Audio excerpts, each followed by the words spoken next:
Defense Secretary Gates in China this week and warning the Chinese not to, quote, underestimate the U.S. military after China refused to adopt a more cooperative stance with the U.S. military and tested a stealth bomber during his visit to China. We're joined now by Gerald Celente.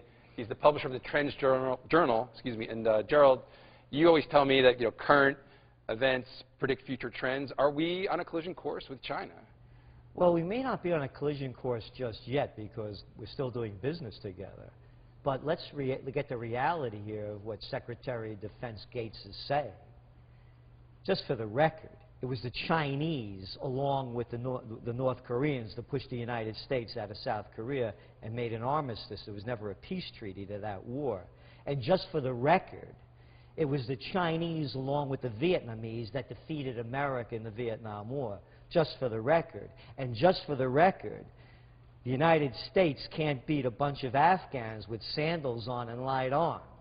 They're not going to defeat the Chinese. And the Chinese now, they don't have the military muscle, but they have the strategic ability with their new aircraft carrier killing missiles, and now, as you mentioned, they're stealth bombers. So you're saying the U.S. would lose a war with China? The U.S. would lose a war. They can't win in Afghanistan or Iraq. I mean, all this blowhard talk about we're going to protect, Japan, and if there's a strike against North Korea or North Korea against the South, we're going to step in. Here's my favorite: we're going to protect Taiwan. Right. Yeah, right. All right, so the Chinese aren't stupid, though, and we do still have a few nuclear missiles and everything else, and yes, a lot of their economy is tied up with us. So isn't that concept of mutually assured destruction going to protect us the way it protected us with Russia? Absolutely, yeah. So, but don't underestimate me. Take it easy, Junior. You're not who you used to be, and neither is China. This is a different game now, and the game is money. That's really the name of the game, because when I was growing up, we were taught to hate those Russians, those commie Russians, and those red Chinese, until everybody started doing business. So everything's okay right now. Right, and you're right. And the big point of contention with China is our arms sales to Taiwan. Yeah. So it's basically about U.S. wanting to have that market for its arms, and the Chinese saying we don't want you to make that sale. Maybe we want to sell our goods, because the Chinese have become big arms dealers now in the world as well. And here's a funnier one, if it wasn't so sick.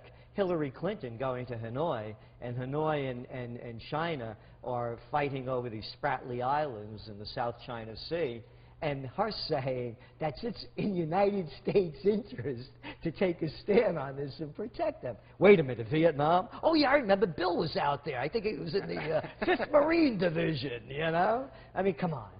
So no, this is just talk. Right, but so how does it evolve? I mean, presumably they build up military. There's some skirmish maybe somewhere where new lines are drawn. I mean, how does it play out? Taiwan becomes China, and China wins whatever they want to do out in that area. It's just an evolutionary process throughout history.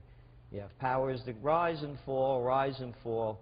Nobody's going to be able to touch China. The other thing that happened, let's go through the history of this. When the United States and other countries started manufacturing in China, one of the deals was you have to give us your technology as well. And whether it was Boeing, GE, Hitachi, or Siemens, they now have the technology.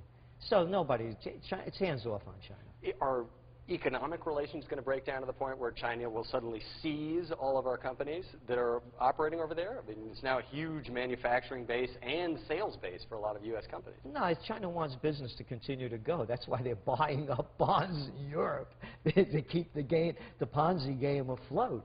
So no, they don't want war. It's the last thing that they want. They want more money. Right, so is that part of the world the most likely place? Because you talk about the possibility of wars, hot wars, in the coming year. The Middle East. It's the Middle East. It's the Middle East. Hands down. And it's, the Israeli-Palestinian conflict isn't going away. Iran is still a hot button issue.